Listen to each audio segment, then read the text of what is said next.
In a small village nestled amidst the whispering trees of Africa, there lived a humble hunter named Quasi. Quasi was known for his unwavering kindness and his two loyal companions, the meek dogs, Bongo and Zingo. Now, Bongo and Zingo were not fierce hunting dogs. They were more likely to wag their tails than chase after prey.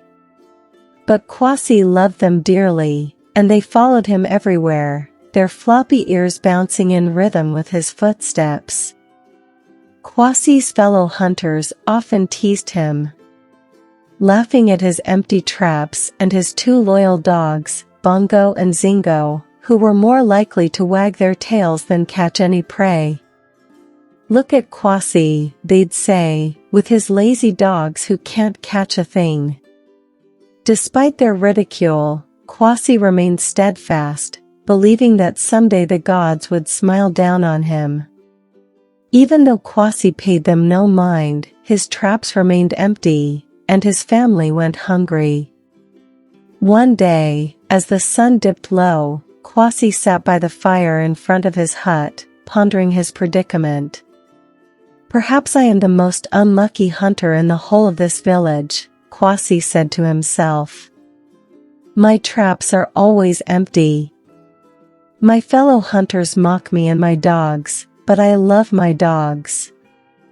I cannot bear to send them away. No, I won't do such." Bongo and Zingo lay at his feet, their eyes filled with understanding and pity at their master's predicament. And then, the impossible happened, the dog spoke. "Quasi," Bongo said, his voice as soft as a breeze, "we've watched you suffer. You're a good man, and we want to help." Quasi's heart raced. "You can talk?" Zingo nodded. "We're not ordinary dogs. We're shapeshifters. We can become human." Quasi blinked.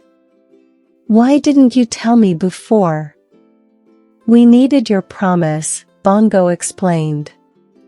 "You must never reveal our secret." Quasi agreed, and that night, deep in the forest, Bongo and Zingo transformed into human hunters. Their eyes glowed like moonstones, and their steps were silent as shadows. Together, they tracked the elusive antelopes. Bongo's arrow flew true, and Zingo's spear found its mark. 3 magnificent antelopes fell. As they approached the village, Bongo and Zingo shifted back into meek dogs. Quasi's heart swelled with gratitude. He became the richest man in the village, building a sturdy hut with walls adorned in woven reeds. His wife, Kukua, marveled at the abundance of food. "How do you catch so many antelopes, Quasi?" Quasi remained silent, bound by his promise to the dogs. But Kukua's suspicion grew. She watched him leave every morning, returning with antelopes draped over his shoulders. One night, unable to contain her curiosity, Kukua confronted him. "Quasi, tell me your secret. How do you trap these animals?" Quasi hesitated, torn between love and loyalty. But the truth spilled forth. "Bongo and Zingo, they're not ordinary dogs. They can transform into humans." Kukua's eyes widened. "And you've kept this from me?" The next morning, as Quasi attended a town meeting, Kukua angrily rushed to the backyard.